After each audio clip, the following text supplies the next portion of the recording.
குறட்பா படிச்சிடலாமா? திரையில பார்க்கிறீங்க. தன் நிலைமை மண் உயிர்கள் சார தரும் சக்தி. இந்த மண் உயிர்கள் அனைத்தும் தன் நிலைமை சார சக்தி தரும். அந்த சக்தியோடு எங்கள் பிரான் பின்னம் இல்லாதவன். இவ்வளவுதாங்க குறட்பா.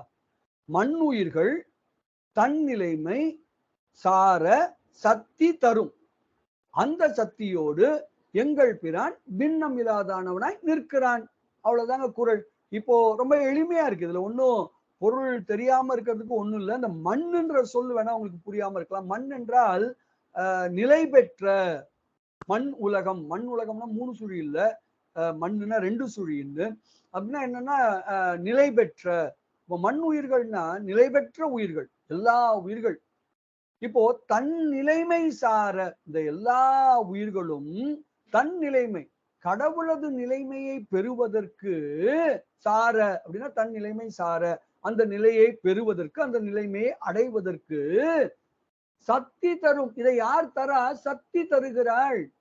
இந்த இடத்துல தரும் என்றால் உதவுகிறாள் என்பது பொருள். சக்தி உதவுகிறாள். அப்படிப்பட்ட சக்தியோடு எங்கள் பிரான், எங்களுடைய இறைவன், எங்களுடைய தலைவன் பின்னமிலான். அவன் பிரிப்பின்றி நிற்கிறான். அந்த சக்தியோடு பிரிப்பின்றி நிற்கிறான். இதுதாங்க இந்த அற்புதமான 2வது குறட்பா. ரொம்ப எளிமையான குறட்பா.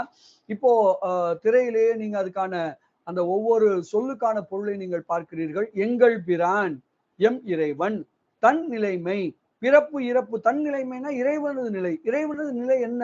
பிறப்பு இறப்பு இல்லாத நிலை, என்றும் ஒரே தன்மையனாய் விளங்குகின்ற நிலை, சச்சிதானந்தனாய் விளங்குகின்ற நிலை, பேரானந்தமாய் விளங்குகின்ற நிலை. அந்த நிலையை தான் பெற்றிருக்கக்கூடிய அந்த நிலைமையை மண் உயிர்கள் தன்னை போலவே என்றும் நிலை பெற்று விளங்கக்கூடிய எல்லா உயிர்களும், எப்படி இறைவன் அனாதியோ அப்போது அதுவே போல நாமும் அனாதி.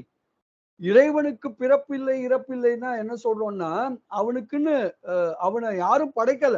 அதுபோல என்னையும் யாரும் படைக்கல. அவன் என்னைக்கு இருந்தானோ அன்னையில நானும் இருக்கிறேன். அவனுக்கு அழிவு இல்லை, அதே மாதிரி எனக்கும் அழிவு இல்லை.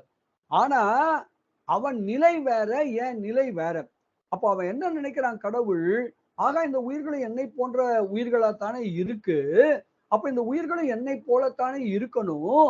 ஐயோ பாவம் அப்படி இல்லாம இருக்கேன்னு நம்ம அம்மா நினைக்கிறா, சக்தி நினைக்கிறா.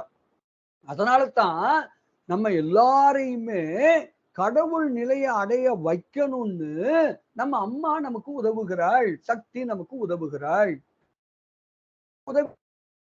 அந்த சக்தியோட, அந்த அம்பாளோட கடவுள் எப்படி இருக்காரு? பின்னம் இலான், பிரிப்பின்றி, வேற்றுமையின்றி அவன் ஒன்றாக இருக்கிறான்.